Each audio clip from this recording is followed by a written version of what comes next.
Bonjour à tous, bienvenue au live meeting de TOT, le numéro 2, en présence de Guillaume, le fondateur de TOT, et de Maxime, qui est l'analyste financier en charge du dossier côté Lita. Merci à tous d'être déjà nombreux. On va attendre quelques minutes que tout le monde se connecte, et en attendant, je vais vous présenter l'outil et le format de ce live. Là, vous êtes sur Livestorm. Ça va vous permettre de suivre en direct cette présentation et d'interagir en direct avec Guillaume et Maxime. Vous allez pouvoir animer ce live sur le chat, et vous avez aussi un onglet questions. Donc, on vous conseille vraiment de poser vos questions dessus pour gérer plus facilement leurs réponses. Vous pourrez même voter pour les questions que vous trouvez les plus pertinentes pour qu'on puisse potentiellement les sélectionner. Si vous souhaitez aussi poser votre question en direct, vous pouvez l'indiquer, enfin monter sur scène, vous pouvez l'indiquer sur le chat, on pourra vous faire monter et poser votre question en direct. Et le début de ce live, ça sera avec toi, Guillaume, qui présentera TOT, et dans un second temps, Maxime, qui vous présentera le produit d'investissement. Il y a eu un changement en cours de route, donc il vous présentera le changement et ce que ça implique pour vous. Et ensuite, on passera aux questions-réponses. Est-ce que j'ai tout dit, Guillaume et Maxime? Et je vous laisse après peut-être vous présenter et prendre la main. C'est tout à fait clair de ce que moi j'en ai compris. Meryl, merci beaucoup pour cette introduction. Merci encore à toi, Maxime, d'être là, et en général à Lita pour tout ce que vous faites. Merci aux quelques 42 personnes qui êtes là, intéressées, ravies. Donc je vais prendre une grosse dizaine, un quart d'heure pour vous présenter où nous en sommes, notre stratégie. Certains parmi vous certainement connaissent très bien déjà depuis 2022, peut-être depuis avant, connaissent les détails, sont passionnés. D'autres n'ont peut-être jamais entendu parler de nous. Donc je vais essayer d'être intéressant pour tout le monde. Donc je vais commencer très rapidement par dézoomer un petit peu. Pourquoi on fait du transport à la voile? Quel est l'intérêt de cette idée saugrenue, apparemment folle, en tout cas pendant de longues années, ce qui avait pu nous être dit, et pourquoi elle est finalement très pertinente et peut-être la seule façon de véritablement décarboner le transport maritime. Le vent au large est abondant. La nouveauté, c'est qu'il est devenu prédictible depuis une dizaine d'années environ. Des technologies de routage et de gréement, avec notamment les matériaux en carbone notamment, nous permettent d'optimiser et de fiabiliser largement un service maritime avec une propulsion principale vélique. Donc quand on entend parler de grands voiliers, de voiles, alors ça dépend des référents culturels qu'on a, mais généralement on voit Magellan, le Scorbut, les traversées qui n'en finissent pas, ces navires qui sentent le bois et le goudron, Pirates des Caraïbes. Eh bien, il faut se débarrasser de cette bogue mentale qu'on a parfois pour être au contraire dans une approche finalement très marchande avant tout, puis industrielle et très technologique, de navires dont les gréements sont suffisamment puissants pour proposer un service qui sera très efficace technologiquement, environnementalement, mais surtout, on entend dans marine marchande le mot marchand avant, et c'est comme ça que on a notamment le pipeline commercial et développer le marché tel qu'on l'a actuellement. Je commence donc, et n'hésitez pas à demander des précisions. On prononce TOWT, T-O-W-T, et parce que c'est Trans-Oceanic Wind Transport. Et merci beaucoup Philippe de la question. Et donc voilà, on s'appelle comme ça depuis 2011. Pour commencer simplement avec une slide légère, si j'ose dire, donc je l'évoquais, le transport maritime est partout. Aujourd'hui, des perspectives technosolutionnistes, carburo-centrés, nous vendent une éventuelle future décarbonation grâce à des carburants miraculeux. On n'y croit pas, pour des raisons qu'on pourra éventuellement discuter, qui sont effectivement tout à fait concrètes, scientifiques. La voile en tant que propulsion principale décarbone réellement, il faut commencer très vite, et à des ambitions qui sont à la hauteur du défi climatique. Nous avons, comme vous le savez, grâce à peut-être d'ailleurs certains d'entre vous ici présents, à une obligation convertible sous Lita en 2022 de 4,5 millions d'euros, mais également grâce à une augmentation de capital qui fait de nous une assemblée générale de 25 associés aujourd'hui, et grâce à deux membres de premier ordre, pu lancer la construction auprès des chantiers navals Piriou de deux navires dont le nom est Anemos et Artemis. Et j'avance. Ah, allez, voilà, je voulais les montrer. Hein, vous m'excusez. Donc j'ai sauté des slides sciemment. Ils sont actuellement pour l'un à Concarneau, pour l'autre à Ho Chi Minh Ville, et donc entrent en opération à la toute fin mai, début juin, avec un véritable engouement des chargeurs. Ce qu'on appelle les chargeurs, ce sont nos clients, pour un service à la fois donc fiabilisé en ETA, très décarboné, on est capable de le documenter, donc un service qui est avant tout très transparent, hein, où nous on fournit les journaux de soute, les journaux machines, et donc tous les documents de nos consommations de pétrole. On fournit en plus, et c'est central dans notre démarche, un label qui s'appelle Anemos, hein, éponyme du nom du premier navire, qui permet d'un point de vue marketing de différencier le produit et au-delà d'une allégation très généraliste, de fournir un journal de bord carbone au client final qui peut se projeter, réhumaniser également finalement l'origine du produit. Quand on valorise un transport, on valorise une origine, donc un terroir, donc un sens en fait. Le mot champagne, nous le savons en France que ça veut dire le champagne et la Champagne, mais c'est finalement pas si évident. Valoriser un transport permet de retrouver ce lien dit ombilical par les services marketing de nos chargeurs sur ces sujets-là. Donc voilà, Anemos, Artemis arrive bientôt en opération. Quel est le constat qu'on fait en lançant cette levée? Donc il y a déjà plus d'un an maintenant. Je reviens très rapidement là-dessus sur les 6 voiliers. Il est que nos chargeurs nous demandent beaucoup plus. Ils disent, au sein des groupes, on a d'autres maisons, nous-mêmes, en interne, on va faire peut-être 20, 25, 30%. Ben, on aimerait en faire 50, 75. On n'aimerait pas que la cerise. En fait, on aimerait le gâteau. On aimerait tout passer sur votre logistique. Et on se rend vite compte qu'il va nous falloir une trentaine de navires à horizon 2030. Donc, on va pas tout de suite passer de 2 à 30, parce que on se dit que évidemment, le saut est bien trop grand à parcourir. Par ailleurs, on fiabilise jour après jour techniquement, hein, à la fois les aspects navires, les aspects classification, certification, puis les opérations portuaires, l'escale, la logistique, le pré-post acheminement, les consolidations, déconsolidations, etc.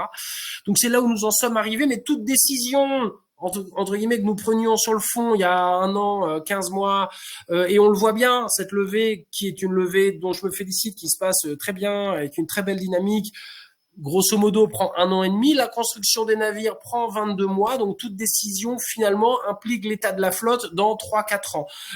Il faut décider vite. La course de vitesse, il faut pouvoir agir, être manœuvrant, et c'est ce qu'on décide donc aujourd'hui. L'état de cette commande est un contrat de construction signé et les term sheets bancaires et equity signés et une harmonisation des term sheets l'ITA et d'un investisseur institutionnel en cours dans les quelques jours qui viennent pour le lancement de la collecte qu'on évoquera tout à l'heure avec Maxime. Donc, à la fois pour ceux de la phase 1, la phase 2, c'est participer à une accélération. Hein. Plus la flotte va être importante, plus finalement la masse critique, la permanence à la mer sera importante. Et ces chargeurs-là, qui pour l'instant attendent 5-6 semaines sur le prochain départ New York, finalement, peuvent passer le gâteau que j'évoquais tout à l'heure par rapport à la cerise grâce à des départs hebdomadaires. Et c'est ça qu'on vise aujourd'hui. Donc, c'est une levée totale de 120 millions d'euros et la clé de voûte, c'est justement l'aspect obligataire dans la Topco que nous sommes en train ici de lever grâce à la communauté LITA et je vous remercie pour ceux qui ont tous répondu présent en tout cas à la pré-collecte, hein, et on a eu un très très bel engouement et d'après ce que Meryl me disait, quasi un record je crois de nombre de pré-collectes, donc c'est très bien. Je vous la fais très vite et encore une fois, je m'adresse également à des gens qui ne sont pas forcément très spécialistes du maritime pour l'instant, hein, en tout cas, donc c'est pour partager de l'information. J'évoquais c'est ce que j'appelle des fantasmes carburocentrés. Hein. On nous vend le GNL et donc le méthane comme une énergie dite de transition. Hein. Ça, c'est un élément de langage qui nous vient directement des lobbies pétroliers. De transition non seulement vers rien, mais en fait plutôt vers un emballement climatique par toutes les émissions de méthane que le GNL occasionne. Et donc, il est en fait finalement pire que la situation d'origine qui était les anciens navires. Donc, voilà pour le méthane. Sur le dihydrogène, il y a certainement des gens plus spécialistes que moi, hein. Vous savez qu'on maintient l'hydrogène liquide à moins 240 degrés, que c'est un gaz qui aujourd'hui à 99,7% est de toute façon issu du vaporeformage du méthane, hein. Donc il faut pas croire que l'hydrogène il est électrolysé à partir de renouvelables, hein. Ou alors c'est également un élément qui, on va dire, il manque quelques zéros, hein, à la science physique ou à la chimie entre guillemets pour pouvoir atteindre rien que des chiffres qui soient un tout petit peu significatifs. On en est très loin. Donc en fait, rajoutant une pièce dans la machine, on a aujourd'hui du dihydrogène vaporeformé qui c'est pas le problème de la technologie hydrogène qui est très très très très complexe. Le problème, c'est qu'on nous la vende comme étant une solution à tous nos problèmes de décarbonation. Elle ne l'est pas. Clairement, ça n'est pas à la hauteur des besoins énergétiques. Je passe vite sur l'ammoniac et sur qui est principalement une poussée, on va dire, de fournisseurs d'engrais. On s'en rend compte. Demander aux gens à Beyrouth que l'ammoniac explose et qu'il pourrait le faire également dans des pistons de machines. C'est pas évidemment l'idéal qu'on veut, d'autant plus qu'il est lui-même également issu du CH4. Aujourd'hui, vous savez que les engrais et donc l'ammoniac est un produit largement pétrolier. Les biocarburants, enfin, puisqu'on nous vend des bio-GNL ou des bio-hydrogènes, si nous mettions en culture intensive de colza l'Eurasie, c'est-à-dire comprise entre Brest et Vladivostok, je ne parle même pas de terres arables, mais simplement émergées, coupant ainsi toutes les forêts de Russie et arrêtant de manger et d'ailleurs de vivre au passage parce qu'on fait que du colza, y compris au centre de Paris, admettons, et que toute cette culture-là ne serve qu'à faire des biocarburants, on se rendrait compte que que ces biocarburants ne servent qu'à faire du maritime, ce qui, on le sait, n'est évidemment pas le cas, d'autant plus que le maritime est le parent pauvre de la chaîne de valeur, donc a une très faible capacité à payer le surcoût. Nous ne pourrions, en termes de volume total, que faire le plein, on dit ça sous-T, de l'ordre de 25 à 30% de la flotte mondiale. Donc on est très loin du compte, donc le mythe d'une décarbonation par les carburants n'existera pas. Donc en fait, on se rend compte que grâce à une voile qui devient de plus en plus performante et les limites physiques en fait à ces fausses pistes que sont ces nouveaux carburants. La voile est en fait non seulement ici le business dont je vais vous parler, mais elle est également en fait tout un nouveau champ qui permet véritablement de décarboner le transport maritime, contrairement à d'autres, j'allais dire de façon encore plus générale, décarboner le transport tout court, parce que je ne connais pas de transport qui soit terrestre, aérien, fluvial ou rail, qui soit complètement décarboné. Un voilier avec 1000 tonnes en cale qui va à 10 nœuds pendant 10 jours, tout moteurs éteints, c'est ce que j'appelle un transport décarboné. Alors, pour refaire une slide très légère, pardon, je l'évoquais, on a une douzaine d'années d'expérience, hein, depuis 2011 en tout cas, le label Anemos permet cette différenciation B2C d'un transport en convoyant, en fournissant au consommateur final ces informations nautiques, maritimes, techniques, carbone. Les navires que vous avez vus sont des concentrés de technologies, il y a près d'une cinquantaine de technologies à bord. Pour passer vite, c'est déjà un gréement qui permet d'avoir une surface de toile qui est tout à fait impressionnante. On est de l'ordre de 2500 mètres carrés, hein, pour donc 1000 tonnes de marchandises transportées. Surtout, c'est un gréement intégralement mécanisé, ce qui permet de garder un rôle d'équipage, donc un nombre d'hommes et de femmes à bord assez limité, donc de tenir les OPEX.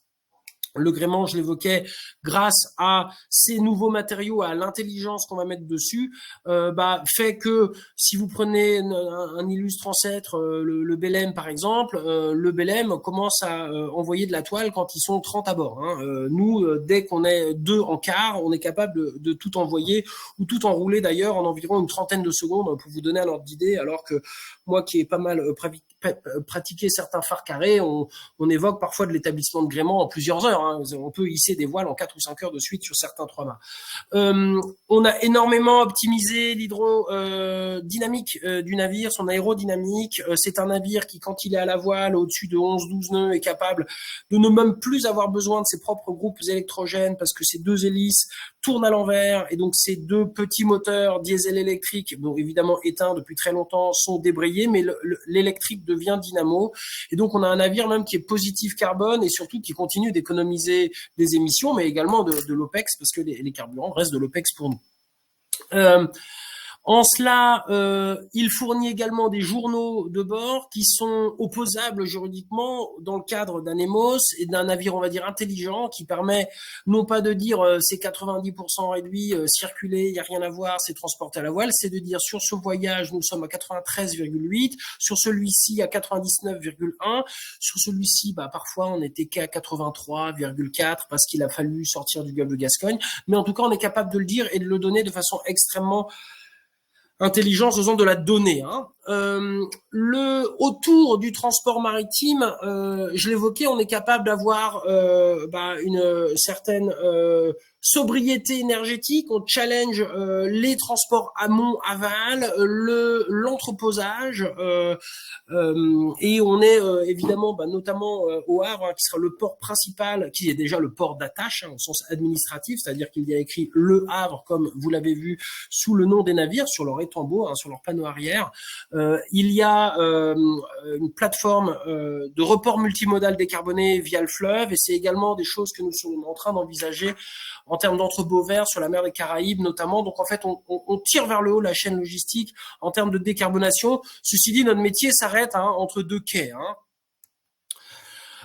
Au-delà des décarbonation, on prend du temps un petit peu sur l'impact. Encore une fois, on est chez l'ITA. Il y a évidemment donc cette ODD 13 qui est de la décarbonation. Il y a l'ODD 14 qui est la vie sous l'eau, qui est évidente, notamment en termes de bruit. Il y a le fait que on est capable non seulement d'émettre beaucoup moins de CO2, mais aussi beaucoup moins d'autres gaz. Le transport maritime est le premier émetteur mondial de gaz soufré, parce qu'il est le premier consommateur, non pas de diesel, mais de heavy fuel oil, ou de fuel lourd, de bunker fuel, donc qui est évidemment composé de tout un tas de cochonneries, notamment de composés chimiques aromatiques, de métaux lourds et de soufre, donc le plus gros émetteur mondial de SO2 et de SOx et de NOx, d'oxyde d'azote, c'est le transport maritime mondial. Nous, le peu qui sera consommé sera de toute façon pas du fuel lourd. Donc voilà, autour de la voile, il n'y a pas qu'une stricto sensu décarbonation, il y a différents types d'impacts et c'est important de pouvoir le souligner ici et possiblement de les monétiser. Si la question se pose de dire est-ce que vous êtes plus rapide, moins rapide, parce que ça s'entend, nous sommes également en tant que solution maritime performante sur des vitesses, donc nous sont vendus commercialement à 10 nœuds et demi. 10 nœuds et demi, c'est une vitesse prise sur une route directe. On a des coefficients d'allongement de la route puisque on tire des bords à la voile de l'ordre d'une vingtaine de pourcents. Ça veut dire qu'on tient 13 nœuds et demi, 14 nœuds, ce qu'on appelle sous la quille. Chacun comprend, un navire avance sur l'eau, donc se rapproche de sa destination, mais parfois, il n'est pas directement sur le cap pour ceux qui font de la voile comprennent, ou tout le monde d'ailleurs, je pense. Face à nous, prenons un porte-conteneur qui sont des liners sur l'export New York ou sur l'import Antilles. On sera de l'ordre de 15 à 16 nœuds. Donc vous dire 15 nœuds, c'est plus rapide que 10 nœuds et demi. Oui, c'est vrai. Sauf que d'un point de vue du chargeur, déjà aujourd'hui, entre le moment où ce qu'on appelle le lead time qui inclut tout, on va dire d'un entrepôt portuaire à un entrepôt portuaire, ou le door to door. Au milieu, le transit time, c'est le temps du quai à quai du navire. Notre transit time va être décarboné, un petit peu plus long. Ceci dit, nos lead time, parce qu'on est plus agile, moins de tirant d'eau, on peut aller donc opérer sur des terminaux non congestionnés. Nous avons nos propres grues à bord, donc on est capable d'entrer en opération quelques minutes à la limite après l'accostage. Fait qu'on est, on est également plus proche d'ailleurs de centres de stockage, de distribution. Je pense notamment aux États-Unis à Bergen. Nous permet en fait d'avoir des lead times qui sont meilleurs. Des dires des gens de chez Moom, par exemple, Champagne. Aujourd'hui, il se passe entre 27 et 32 jours entre le moment où la palette disparaît dans un conteneur quelque part au Havre et où elle réapparaît d'un conteneur quelque part dans le New Jersey. Chez nous, il va se passer environ 10, en fonction de si un week-end au milieu ou pas, de l'ordre de 17 jours. Donc en fait, ça peut sembler contre-intuitif. Sous la quille, on est un petit peu plus lent, mais en fait, on est beaucoup plus rapide logistiquement. Et c'est un argument évidemment fondamental pour le chargeur, au-delà de la décarbonation et des aspects marketing qui sont autour. Je vous l'ai montré, j'y reviens un peu pour le plaisir. Donc Anemos a été la coque d'Anemos a été construite en Roumanie, à Giurgiu sur le Danube. a été remorquée durant le mois d'août où elle est arrivée. Donc cette photo où il l'a prise en remorque là et on voit la ville close de Concarneau pour ceux qui connaissent date du 28 août. Et donc le navire là, il y a à l'heure où on parle, c'est la pause déjeuner, mais il y a environ 200 personnes qui travaillent dessus à Concarneau et presque 500 quasiment à Saigon sur Artemis. Donc sister ship. Pour ceux qui parlent anglais, ça veut dire des navires sœurs. En anglais, le navire est féminin. Ça veut dire des navires jumeaux. Ça veut dire exactement les mêmes. Et c'est là-dessus qu'on a cette proposition de 6 suivantes pour une flotte de 8 navires en sister ships. Les voilà, Artemis, donc Anemos numéro 1, Artemis numéro 2, on se rend compte que les deux sont livrés en juin, donc non seulement jumeaux par la taille et sister ship par l'expression maritime de navires jumeaux, mais jumeaux aussi parce qu'ils naissent en même temps, quasiment, là, en tout cas à quelques jours près. Et donc vous voyez sur les tambours le port d'attache fièrement déjà soudé et peint en blanc sous le nom du navire. Guillaume, juste peut-être, j'interviens juste, Excusez-moi. on est un peu short en temps.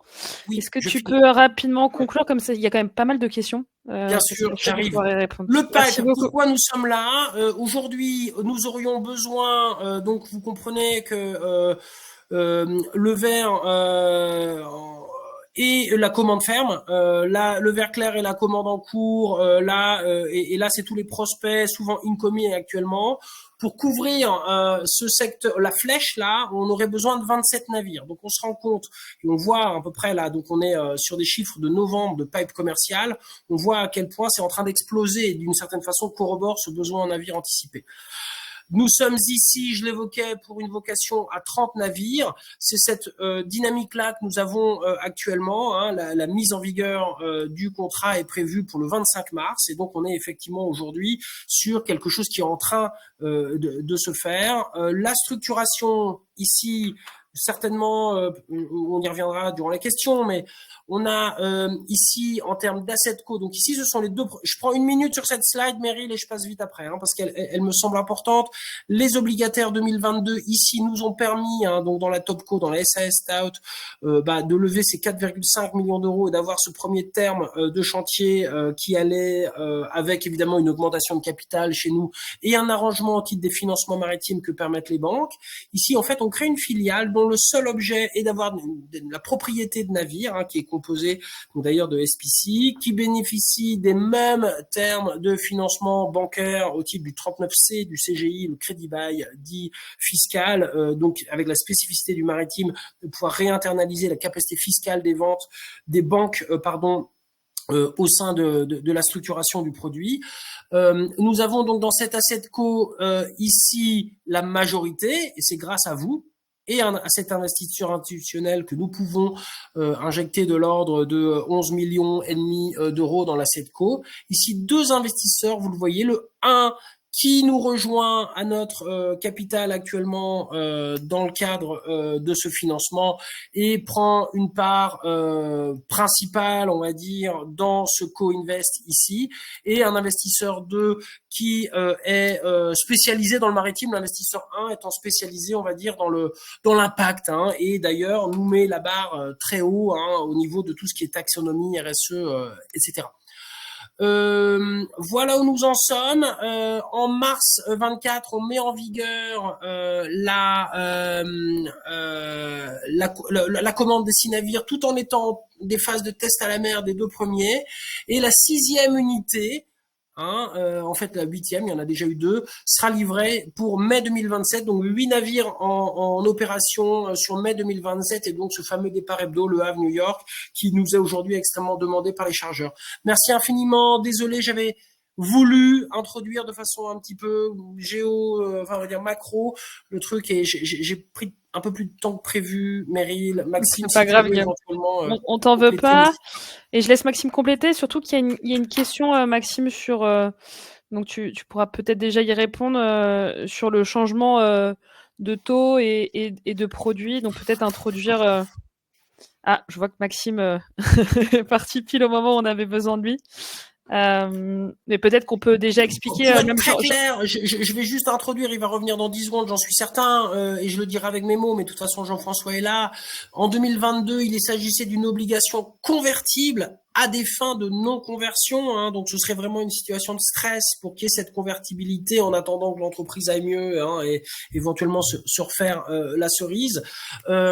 Avec donc on était à 7 plus 2 plus 1, 7 de taux, 2 de prime de non-conversion. Je rappelle que c'est l'objectif, la non-conversion, et 1% de prime d'impact. Nous sommes aujourd'hui sur un taux à 9, mais en obligation simple au niveau de l'OPCO. Hein. Par contre, il y a un nantissement de second rang. Ce que développera certainement Maxime dans une minute, c'est que on est en train d'harmoniser là dans les quelques heures et jours qui viennent les docs l'ITA 2024 et d'un investisseur institutionnel public très connus depuis 200 ans, mais dont on ne cite pas le nom, et on est très content de les avoir avec nous, qui viennent dans ces conditions pari passu de l'ITA sur une obligation simple à 9%. Et vous avez un nantissement de nos parts dans la SEDCO à hauteur de l'obligation, un nantissement de second rang après la banque, qui constitue la sûreté de ce produit. Donc ça n'est pas le même produit, déjà en termes de taux, également en termes d'obligation d'un côté convertible, c'était il y a 2 ans presque maintenant, et aujourd'hui simple, avec cette sûreté derrière et le taux qui est évoqué donc de 9%, tel que négocié avec l'investisseur institutionnel et les équipes de l'ITA, parce qu'on pense que c'est la market practice actuellement, notamment dans le contexte d'inflation et globale tel qu'on conçoit aujourd'hui. Et bien sûr, ont été pris en compte également tout le dérisquage technique et opérationnel qui ont eu lieu parce que le film a continué de se jouer depuis 1 an et demi ou 2. Jean-François, veux-tu compléter en attendant Maxime sur la différence de produit ou Meryl, pardon. Comme vous souhaitez, peut-être juste pour compléter ou résumer pour la question d'Aurélien, les éléments principaux, c'est à partir du moment où on a présenté le projet TOT au mois de septembre, entre-temps, il y a eu des négociations sur l'ensemble du financement de ces 6 navires, et notamment des négociations avec un acteur institutionnel qui aujourd'hui a confirmé son investissement, et donc du coup la notion de pari passu et d'entrer aux mêmes conditions que cet investisseur institutionnel est centrale, et donc il y a eu un réajustement du produit, et la baisse du taux, effectivement, comme le disait Guillaume, s'explique aussi par cette sûreté qui s'est ajoutée. Et je laisserai peut-être Maxime compléter, même si Guillaume a un petit peu expliqué le contexte du changement de produit. Mais évidemment, il fallait que mon réseau plante pile au moment où je prenne la parole. Je suis en Poitou. Le Poitou, visiblement, n'est pas encore ultra connecté. Attention, il y a des poids de vin ici.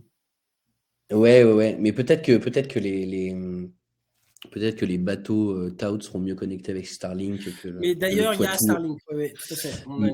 Mais non, je sais pas du coup ce qui a été dit, mais très très brièvement, oui, effectivement. Donc nous, on est parti avec le même produit qu'initialement, parce que c'était un produit qui correspondait aux besoins de financement et au plan de financement des bateaux, c'est-à-dire que la montée en charge, la rentabilité, etc., permettait de servir la dette, puis de rembourser le principal avec la rentabilité des bateaux. Évidemment, les marchés ont évolué sur le financement. Du coup, c'était des négociations. Tout avait aussi dérisqué certains éléments. J'imagine que vous êtes revenu aussi là-dessus. Du coup, on avait convenu de ce produit à 10% plus 0,5% de prime de non-conversion. Sur les durées, comme je le disais, donc ça c'était, et le remboursement in fine, c'était ce qui correspondait aux besoins de financement.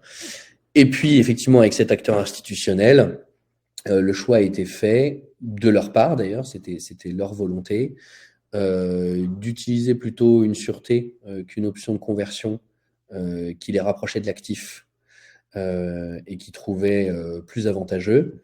Et en contrepartie, une baisse du taux d'un point et demi, si on prend la pénalité de non-conversion, a été consentie. Et nous, on a trouvé ça légitime. On était alignés avec l'investisseur institutionnel Et on a estimé que la prise de cette sûreté était même un avantage pour les investisseurs LITA obligations sèches 2024. Voilà. J'imagine que c'est une redite, mais... Non, pas du tout, Maxime. J'avais été très, on va dire, superficiel. On savait très bien que tu allais revenir et je pense que c'est... Merci beaucoup. Du coup, on passe aux questions qui sont nombreuses, mais très intéressantes. Première question, pourquoi un transport par palette et non par container ? Si on mettait alors, on veut faire un navire en propulsion principale vélique, 80 mètres, 1000 tonnes, c'est ce qui, au dire des différents architectes, experts maritimes, donc je parle de ça de 2014-2015, semblait être le bon format. On y a évidemment réfléchi. Si on mettait des conteneurs, on perdait 45% du payload. Donc, qui veut perdre 45% de sa performance en tant que chargeur? Ça impliquait également que nous allions moins vite parce que donc la cale, la coque aurait été dessinée de façon plus carrée, on va dire. Certainement, on aurait eu un gréement moins puissant également parce qu'on avait des problèmes pour faire passer des panneaux de cale entre les baumes, etc. Il y avait un vrai risque quant au portique à conteneurs entre les mâts. Par ailleurs, la plupart des terminaux à conteneurs sont détenus par les grands armateurs et ça nous liait à eux, donc on va dire dans un certain risque stratégique global. Si on ajoute à ça, et faut pas l'oublier, que si je prends des palettes Euro, on en met 24 dans un conteneur 40 pieds, on en met 33 dans un camion. Or, les marchandises, quand c'est des vins, voilà, elles parcourent quelques centaines de kilomètres avant d'arriver ici. On ne met qu'un seul conteneur 40 pieds sur un camion, donc il y en a un qui en transporte 24, l'autre 33. Ça fait 37,5% de différence à la fois en euros et en carbone dans l'atmosphère, qui est non négligeable. Donc, nous avons sacrifié au totem conteneur sur l'autel de la décarbonation. Et en fait, ce qu'on croyait possiblement commercialement hyper dangereux, tout le monde allait partir en courant, etc. En fait, non, il n'y a pas de problème. Tout le monde sait parfaitement que ce que je viens de raconter et qu'en général, non, il y a aucun sujet. Je rajoute très rapidement que sur le conteneur, quand il est en dry, il a donc, c'est-à-dire non réfrigéré, il a tendance à être sur des gradients thermiques très importants. Il fait très chaud ou très froid et donc les gens dans les vins fins ou pétillants ont tendance à les mettre dans des reefers, des conteneurs réfrigérés qui coûtent presque 2,5 fois plus cher et qui carbone, j'allais dire quasiment 2 fois plus le transit maritime. Nous, grâce à ces palettes en cale, on arrive à tenir une température avec des gradients thermiques de l'ordre d'1 °C par 24 heures, ce qui respecte complètement le produit. Et c'est ça qu'on fait, c'est ça qu'on vend. On est capable de manutentionner 8 palettes à la fois avec nos 2 grues, 8 palettes à la fois. On est sur des THC, des Total Handling Costs, ce sont des coûts de manutention qui sont en fait très similaires à celui des environ 250 € par coût de trait de portique sur le porte-conteneur. Donc le choix est assumé. Il y a une question, la question juste après, elle vient compléter cette première interrogation. Concrètement, Guillaume, si un client ou un potentiel client a l'habitude de fonctionner avec des conteneurs, qu'est-ce que ça implique pour lui pour passer chez vous? Est-ce que c'est... Ça implique de réfléchir un peu. Ok. Sinon, il a qu'à continuer à faire des conteneurs. Il n'y a pas de problème. Il y a l'option. Il décarbonera pas pour l'instant, en tout cas. Très clair. Prochaine question. À terme, 30 navires, tous pour la traversée transatlantique. Serait-il envisageable et rentable une traversée à destination de la Chine? Oui, affirmative, bien vu. Je rappelle qu'il y a environ 120 000 porte-conteneurs, donc non seulement ils sont très dérégulés, très nivelés par le bas et donc très peu chers, mais en plus ils sont très nombreux, très fréquents. Nous, au début de ces navires, on n'en a que 2, puis 8, donc effectivement notre agilité, notre capacité à être partout, à ouvrir de nouvelles routes, forcément est limitée. Il est fondamental dans les premiers mois, premières années, de se concentrer sur les trades les plus profonds en termes de marché et les plus riches, comme on dit, à défaut des trades pauvres. Et c'est tout à fait normal parce qu'il faut pas se cracher au début. Les navires sont Panamax en termes de tirant d'air, donc ils sont faits pour passer le canal de Panama. Ils passent sous le Puente de las Américas. énorme besoin en Asie, donc sur les exports Asie, ainsi que sur les retours Asie. Actuellement, les retours Asie sont un petit peu tendus, comme vous le savez, par rapport à la mer Rouge. Mais c'est tout à fait possible. Il y a d'autres routes qu'on envisage, de mettre le navire en Méditerranée, de le mettre en Pacifique Sud, où il y a d'énormes besoins, de le mettre même sur la mer des Antilles, où l'Alizé est établie 11 mois par an et où il y a d'énormes besoins pour la raison évidemment d'insularité de la zone. Donc d'avoir plusieurs navires, donc d'avoir un nombre plus important de navires nous permet de solidifier, de creuser en fréquence ces trades importants, mais nous permet d'aller ouvrir. Là, on nous demande sur Djibouti pour des sorties de café vert de Kenya, Éthiopie sur donc ensuite mer Rouge, Méditerranée. On nous donc il y a l'Asie, il y a l'Afrique de l'Ouest avec le cacao. Donc ce sont effectivement des routes qu'on compte servir, mais y aller doucement, progressivement, après avoir quand même solidifié la base transatlantique. Merci Guillaume. Une question qui demande si un jour ça sera possible pour les particuliers d'investir en capital dans TOT. Faut jamais dire jamais. Pourquoi pas? Je n'en sais rien. C'est pas à l'ordre du jour pour l'instant. On a fait une levée importante là en 2022 et les futurs modes de financement, je les connais pas encore, ou les tickets mini, etc. Pour l'instant, ce n'est pas à l'ordre du jour. Très clair. Prochaine question. Quel serait le mode de propulsion complémentaire des voiles? Quel pourcentage dans vos historiques? On a, au vu des polaires réels des navires et de l'analyse prévisionnelle statistique de l'ordre opéré sur une vingtaine de milliers de départs sur Le Havre-Antilles et un sur le Le Havre-New York. Donc, pour répondre au début de la question, on a deux moteurs diesel 443 kW électriques, donc avec un alternateur attelé, un moteur électrique sur l'arbre. On travaille le sujet d'ailleurs d'avoir des carburants autres que purement fossiles, mais c'est pas évident dans le maritime, comme je l'évoquais d'ailleurs en premier point. On sera en marche moteur pur entre 1 et 1,5% du temps, et non pas de la distance, parce qu'on ira moins vite, donc ce sera même beaucoup moins en termes de distance. Pour les manœuvres portuaires, pour chenaler, pour les approches portuaires, et c'est ok, voilà, c'est comme ça, c'est obligatoire. Sinon, on finit à la côte. Il faut avoir une propulsion auxiliaire qui soit très fiable. À noter que 3 à 4% de la distance, il est envisagé notamment sur les navigations côtières, donc en Manche Gascogne et en approche des côtes américaines, où on a un des deux moteurs, généralement à faible régime, généralement celui qui est sous le vent d'ailleurs, qui permet de pousser, c'est-à-dire de tenir une vitesse et un cap, en étant sur des consos hyper basses, et ce qui fait que au global, la décarbonation, en fonction de ce à quoi on se compare, c'est-à-dire nous-mêmes, un petit cargo, ou même les très gros cargos qui bénéficient de l'effet d'échelle, bien sûr, on est entre 93 et 99,9% de décarbonation. Merci Guillaume. Prochaine question, comment tenir les tarifs de fret dans une tendance baissière post-Covid? Alors, le post-Covid a été l'explosion des taux de fret, en fait. On a eu sur le trade du Asie x20. Donc, le post-Covid, c'était justement très, très cher. Le post-Covid a été, on est redescendu sous le plancher. On a crevé le plancher, même, au point que...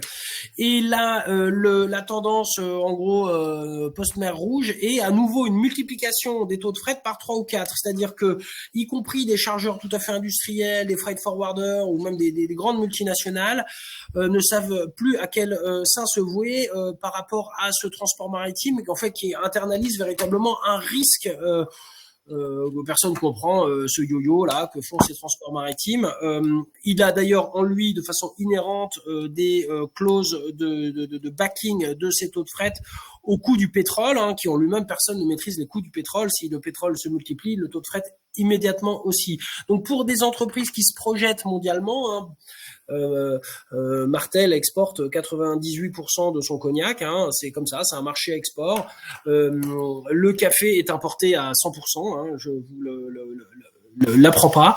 Il est donc fondamental pour ces chargeurs déjà de pouvoir avoir une certaine lisibilité. Donc nous, on fournit des taux de fret sur lesquels on propose une maturité 2027, 2030 ou 2033 et on vous garantit une stabilité dans ces taux de fret. Et donc c'est déjà quelque chose qui, pour le stratège, le financier, au-delà de l'acheteur, est très très intéressant. Aucune assurance aujourd'hui ne couvrirait contre le risque de volatilité des taux de fret par ailleurs. Nous, on arrive avec des contrats où il n'y a non seulement pas de lien avec les montagnes russes des taux de fret classiquement, et en plus on n'a pas ces bunker adjustment fees là, ces primes pétrole que j'évoquais où on monte et on descend en fonction du baril parce qu'on consomme très peu de pétrole, donc il y a pas de problème. Il faut, pour être efficace, avoir des taux de fret très bas quand même et très compétitifs, et c'est ce qu'on est capable de fournir. On est capable de premiumiser sur les routes les plus riches et c'est important, c'est là où on va gagner notre vie, mais on est capable également d'avoir des taux de fret sur des routes secondaires qui sont très compétitifs. On est choisi aujourd'hui par des chargeurs numéro 1 mondiaux sur des routes dites retour. Les retours sont parfois des allées en logistique, vous voyez ce que je veux dire. C'est comme ça qu'on se positionne sur une offre commerciale qui, au-delà du marketing de la décarbonation, a logistiquement un vrai intérêt. Je l'évoquais au début, apparemment moins rapide, mais en fait logistiquement beaucoup plus rapide, et en fait des taux de fret qui sont comparables, voire meilleurs à ce qui se fait par les armateurs carbonés aujourd'hui. Entre-temps, on a eu encore beaucoup de questions, qu'on va peut-être en regrouper certaines. Et je vais essayer de répondre plus vite aussi, Marine. On a une question sur pourquoi les navires ne sont-ils pas construits en France ? Alors, Anemo, c'est en France, hein, si tant est que Concarneau est en France, la Bretagne en tout cas, depuis 1472, je crois. Nous construisons avec Piriou. Les chantiers Piriou ont ce qu'on appelle un outil industriel. J'évoquais la Roumanie, c'était Piriou. Le Vietnam, c'est Piriou. Et c'est encore comme ça qu'on est en train de travailler sur cette flotte complémentaire. Petit 1, 100% de la flotte de transport maritime mondial est construite en Asie, 99% en Chine, le Japon énormément, la Corée beaucoup, et le Vietnam est numéro 1 pour tous ces navires, on va dire, acier dans le range 100 mètres environ. Je rappelle que face à nous, il y a à la fois des clients et des investisseurs, et que si on avait des navires qui valaient 2 à 3 fois plus, eh ben adieu vos vaches cochons, nous ne serions pas ici en train de parler, ni même d'avoir l'espoir de faire du transport à la voile à une échelle industrialisée. Il faut qu'on se mette au niveau des marchés et d'accéder justement à ces droits de tirage sur ces chantiers, et c'est tout l'objet, toute la chance qu'on a d'avoir signé ce contrat de construction le 28 décembre dernier. Petit 1, Piriou accède à ces droits de tirage sur ces chantiers là-bas, et en plus on bénéficie d'un sujet de fiscalité 2023 sur le suramortissement vert, et on est très content d'avoir pu le faire de cette façon-là. Donc notre sujet, c'est de faire du transport à la voile. Je suis très sensible aux emplois en France, à la réindustrialisation. Au-delà de ces navires, y compris quand ils sont construits au Vietnam, on a ce qu'on appelle une part française, chacun comprendra, de l'ordre de 30 à 35%. La matière grise, les études, la recherche sont faites là-dessus. Au Vietnam, aujourd'hui, il y a beaucoup d'expats qui partent là-bas pour accompagner ces navires-là. Je rappelle que tout ce qui fait la valeur du navire, c'est-à-dire grosso modo son gréement et ses systèmes propulsifs intelligents, font appel à une petite centaine de prestataires, tous quasiment basés dans le grand ouest de la France, le gréement, les actionneurs, les voiles, les mâts, les enrouleurs, les dérives, donc voilà, de tout ce que j'évoquais comme le routage. Donc on est en train véritablement de nourrir une filière hyper innovante qui prend un vrai temps d'avance. C'est sous pavillon français, et c'est en France que c'est le cas.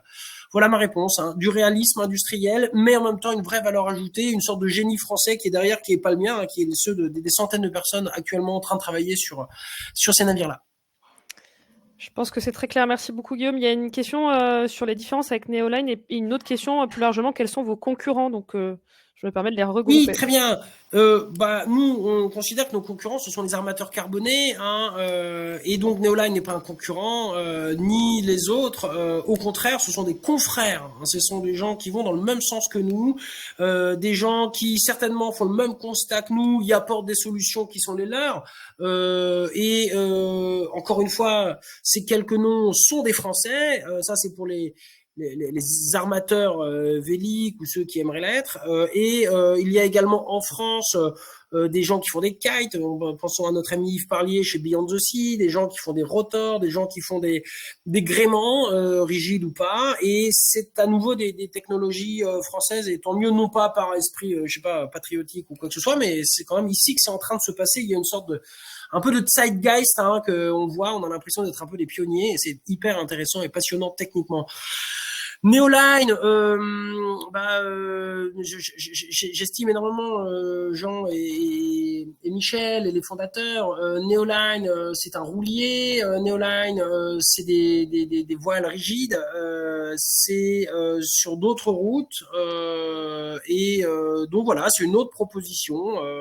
Donc avec également un déplacement beaucoup plus important. Donc c'est une marche largement machine, hein, qui est prévue, et un gréement rigide qui permet effectivement une assistance, en tout cas védique, qui est certainement intéressante, et on a très hâte de voir ce que nos amis vont sortir. Merci une nouvelle fois, Guillaume. On a une question sur l'investisseur institutionnel.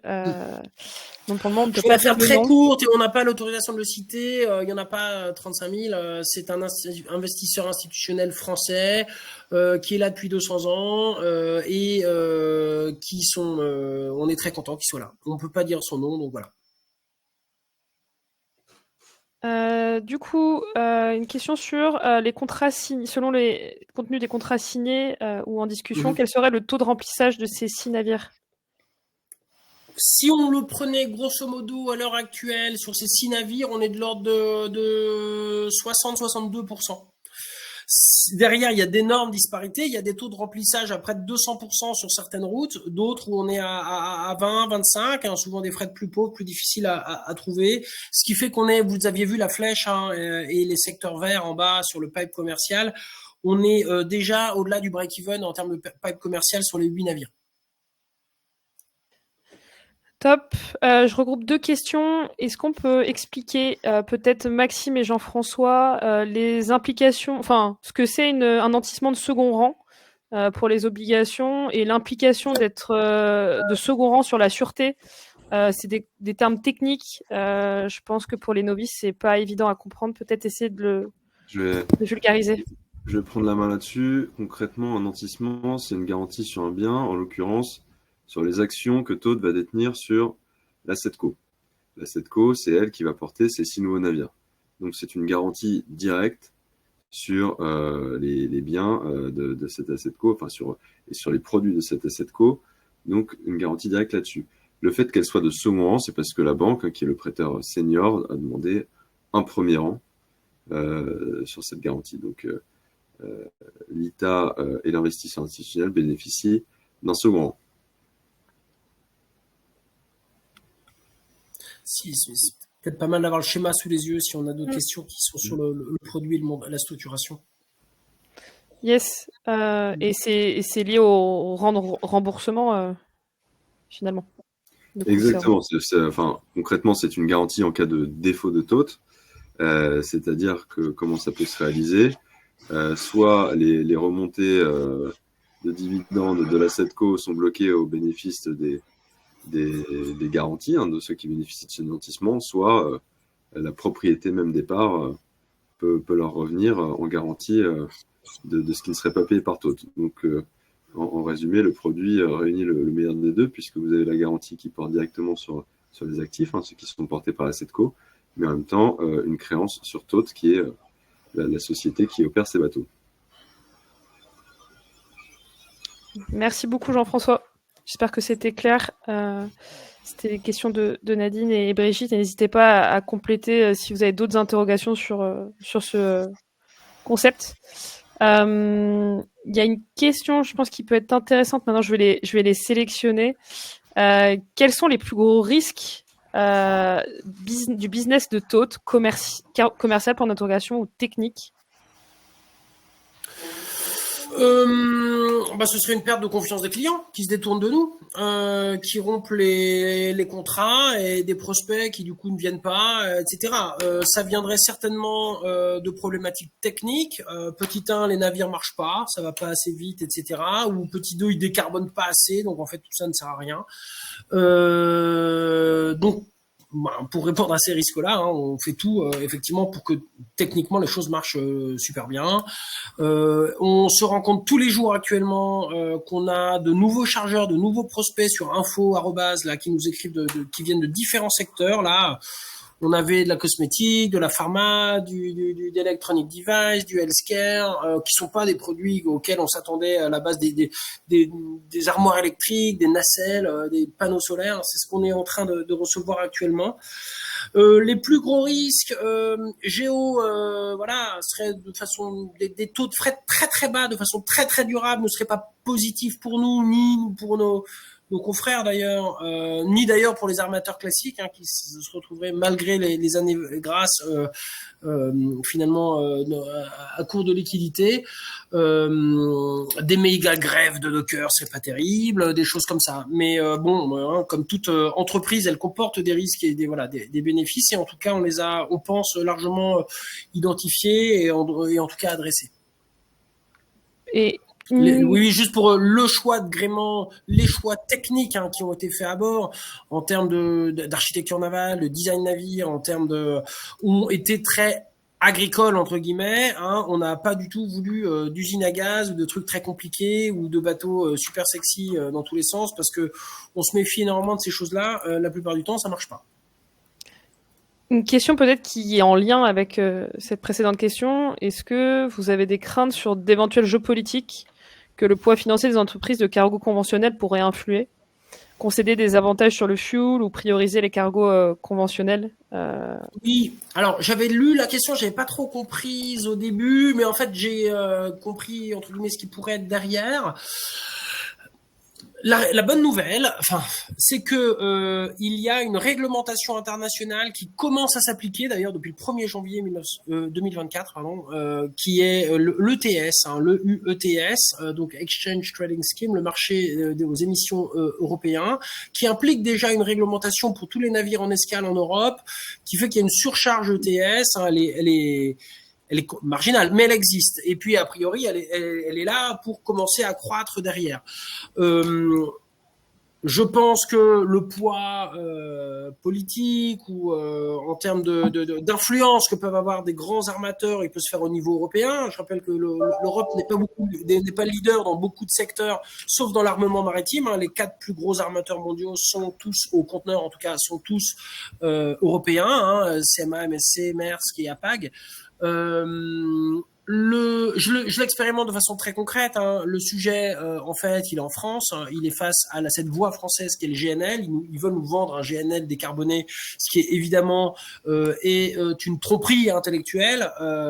Le risque quasi orwellien, c'est un glissement sémantique, une dévitalisation des termes. L'avantage, c'est qu'on est de façon intégrée à la fois à l'Union européenne, où là, le sujet fiscal que j'évoquais tout à l'heure par rapport au suramortissement vert, c'était qu'en fait le GNL vient d'être vidé de ce suramortissement vert. Alors nous, comme l'eau du bain, nous, le bébé, on a un peu vidé avec, mais donc il y a une prise de conscience de ça.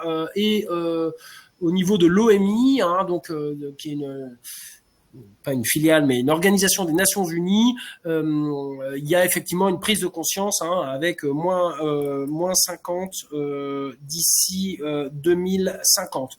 Donc le lobbying, les officines et les jeux législatifs font partie de toute entreprise d'une certaine façon, et on essaie de tirer aussi les marrons du feu en mettant en avant la notion d'une réelle décarbonation, etc.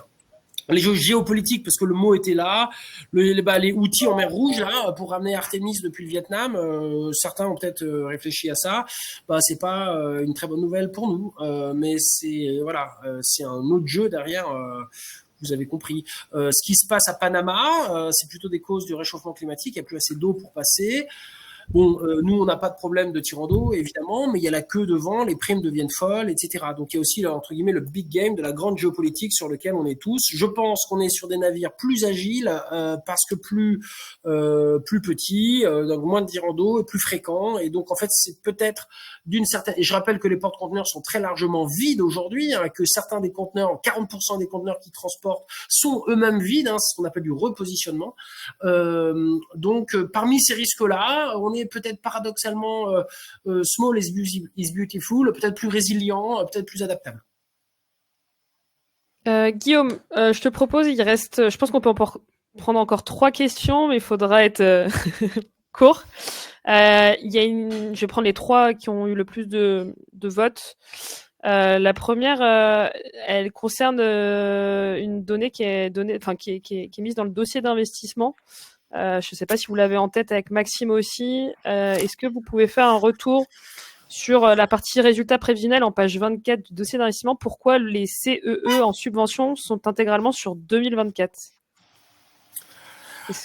Sur l'aspect C2E, donc on a eu les C2E, certificats d'économie d'énergie, avaient été reconnus à l'époque par François Drugy sur des routes maritimes directes. Et donc nous, notre push lobbying entre guillemets, de légaliser, c'est-à-dire de rendre au-delà d'une directive ou d'une lettre d'un ministre, si tant est qu'il fût d'État, cette démarche-là. Donc on a un partenaire dont on est très fier, Certinergie et Solutions, qui nous monétise ces C2E sur les 2 premiers navires. Pour les 6, on a besoin d'une clarification réglementaire là. Clairement, j'ai vu d'ailleurs que les C2E sont tombés dans le giron de Bruno Le Maire et donc on va voir s'il est un petit peu plus ouvert que Madame Pannier-Runacher, clairement issu de l'industrie pétrolière. Merci Guillaume. Prochaine question et avant-dernière. Après, on conclura et on sera bon sur le timing.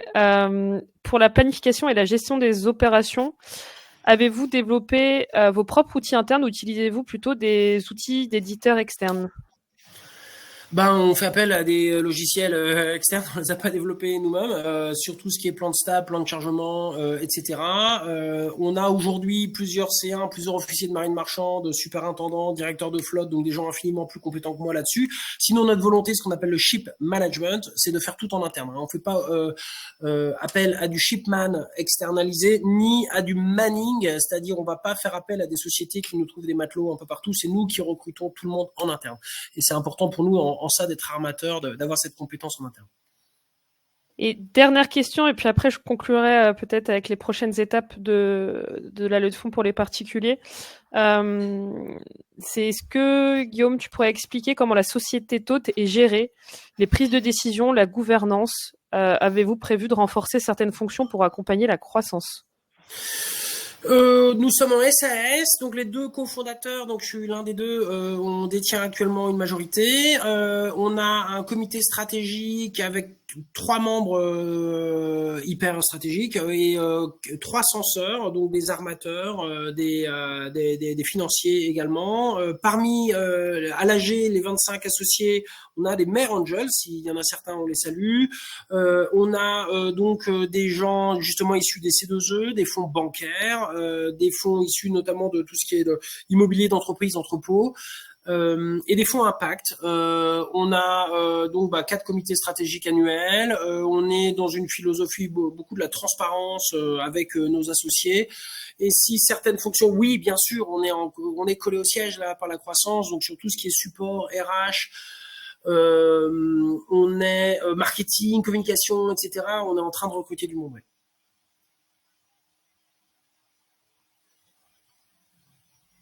Merci Guillaume. Peut-être pour conclure les prochaines étapes, sauf si Jean-François et Maxime voulaient ajouter des choses.